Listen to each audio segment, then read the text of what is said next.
Auto के vice chairman और MD Nishant आर्य से। जीबीएम ऑटो की सब्सिडरी को पीएम ई बस सेवा के तहत एक बड़ा ऑर्डर भी मिला है, इस पर भी बात होगी और इस ईवी पॉलिसी पर भी उनका व्यू लेंगे। तो शुरुआत करते हैं बातचीत की। निशांत जी, गुड आफ्टरनून। निशांत जी, पहले तो एक, हालांकि आप मेनली कमर्शियल व्हीकल्स में हैं, लेकिन ये जो पॉलिसी आ रही है इसको आप कैसे देख रहे हैं? एक इंडस्ट्री व्यू अगर इस पर हो आपका तो वो क्या होगा?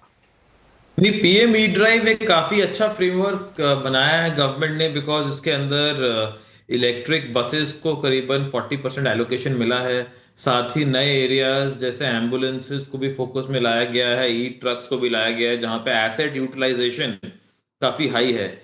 बिकॉज इन सेगमेंट्स के अंदर टोटल कॉस्ट ऑफ ओनरशिप जो कि एसेट यूटिलाइजेशन से ड्राइव होता है, वो एक काफी मेजर फैक्टर है। एंड उसका इम्पैक्ट भी काफी बेटर होता है पूरे फ्रेमवर्क पे।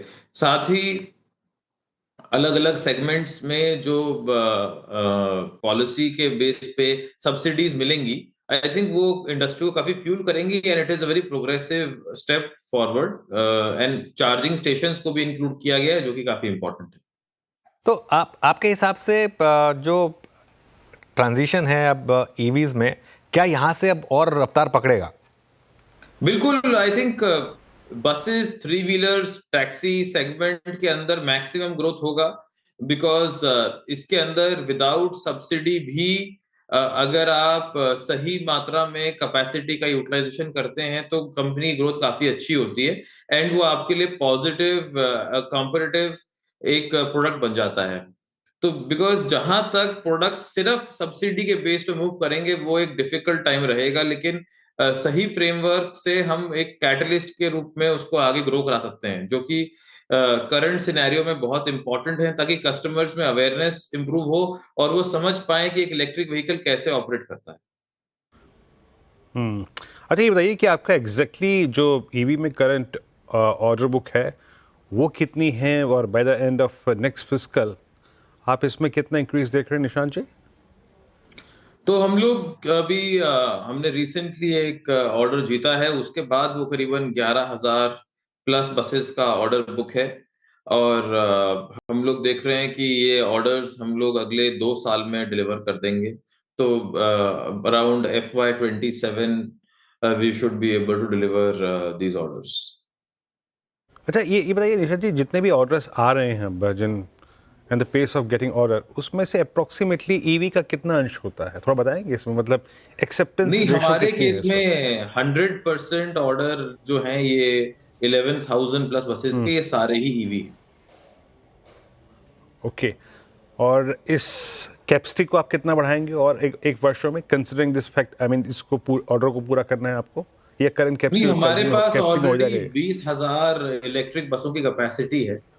तो उस ओके। कैपेसिटी से हम ये ऑर्डर्स को डिलीवर कर सकते हैं। तो वो हमारे लिए कोई चैलेंज नहीं है करंट। निशांत जी, वेरी गुड आफ्टरनून। श्रेया बात कर रही हूँ। इलेक्ट्रिक बसों की जो सप्लाई के लिए आपको 5,500 करोड़ का ऑर्डर मिला, ये कब तक एग्जीक्यूट होगा और इससे आप मार्जिन कितना एक्सपेक्ट कर रहे हैं? ये करीबन 12 से 18 महीने में एग्जीक्यूट हो जाएगा ऑर्डर, और हम लोग इसके अंदर close to 12 to 13% EBITDA margin इसमें गेन करेंगे। 12 to 13%। तो आगे जाते हुए यही एक आपकी ट्रेजेक्टरी मानी जाए, क्योंकि यही आपका एक ट्रेजेक्टरी रही भी है पिछले 2 क्वार्टर में शायद।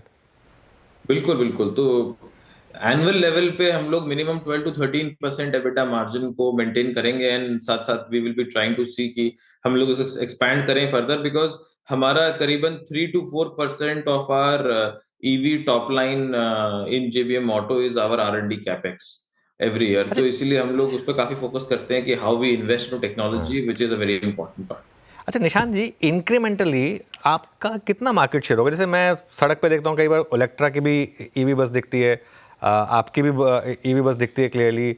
आई थिंक कुछ इंकम्बेंट्स जो ओल्डर प्लेयर्स हैं उनकी भी ईवीज, जैसे अशोक लेलैंड या फिर वो आयशर वोल्वो की, आई थिंक वो भी शायद इस स्पेस में उतरे हैं। तो क्या कितना मार्केट शेयर रहता है आपका इंक्रीमेंटल ऑर्डर्स में?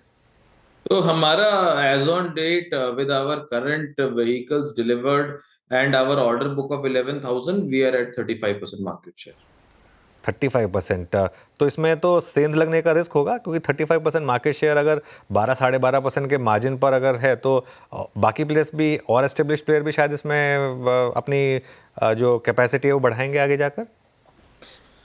तो बाकी प्लेयर्स के बारे में तो मैं कुछ नहीं कह सकता हूं, पर I think at JVM Auto level we are well poised and हमारा टारगेट ये है कि हम लोग मिनिमम अपना मार्केट शेयर प्रोटेक्ट करेंगे over the next few years, because हमारे मल्टीपल प्लेटफॉर्म्स हैं, हमारे पास अल्ट्रा लग्जरी कोच है, हमारी इंटरसिटी बस है, हमारी स्कूल बस है, हमारे पास स्टाफ बस है, एयरपोर्ट बसेस हैं, सिटी बसेस हैं, मिनी बसेस हैं, मिडी बसेस हैं, सारी कैटेगरीज की व्हीकल्स हैं, जिसके बेस पे हम लोग best in class total cost of ownership solutions अपने एंड कस्टमर्स को दे रहे हैं।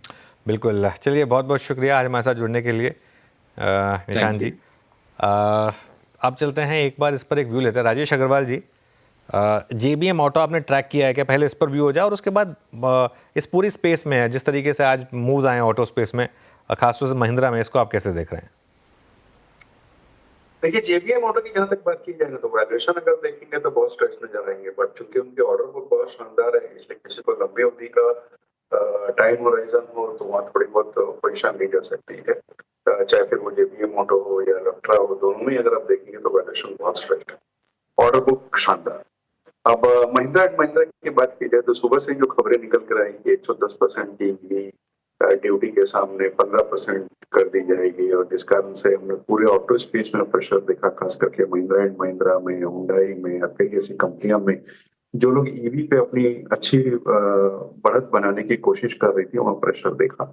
लेकिन मेरा ये मानना है कि बहुत जल्दबाजी में ऐसा होगा नहीं कि अचानक कल सुबह टेस्ला की गाड़ियां इंडिया में मिलने लग जाएंगी तो इनको कंपटीशन बढ़ जाए। कंपटीशन लॉन्ग टर्म में बढ़ जाएगा, लेकिन दिक्कत ये आएगी कि टेस्ला की गाड़ी मेरे हिसाब से इतनी महंगी होगी कि जब आप कंपेयर करोगे तो कंपटीशन थोड़ा सा हाई एंड में भले हो जाए, मीडियम रेंज में होता हुआ नजर नहीं आएगा। दूसरा, इनके डिस्ट्रीब्यूशन नेटवर्क और लॉजिस्टिक्स वगैरह ऑलरेडी बने हुए हैं, उनको डेंट करना इस वक्त संभव नहीं होगा। ग्लोबल स्केल पे भारत का थोड़ा सा वर्चस्व बढ़ता हुआ नजर आएगा, लेकिन अब आप इसको ऐसे देखो कि दिक्कत कहाँ आ रही है। दिक्कत ये आ रही है कि ये सरकार का ये कदम उठाया गया, उसके बाद लोगों को ये लगने लगा है कि अब फॉरेन कैपिटल को अट्रैक्ट करने की जो काबिलियत है वो सरकार की तरफ से चलाई जाएगी, आगे भी ऐसा हो सकता है। इस वजह से ये थोड़ी सी प्रेशर आया, बट मैं समझता हूँ कि अगर मौजूदा स्तर से और 4-5% की गिरावट आती है तो महिंद्रा एक अच्छा बाय हो सकता है। ओके, चलिए इस बीच हमारे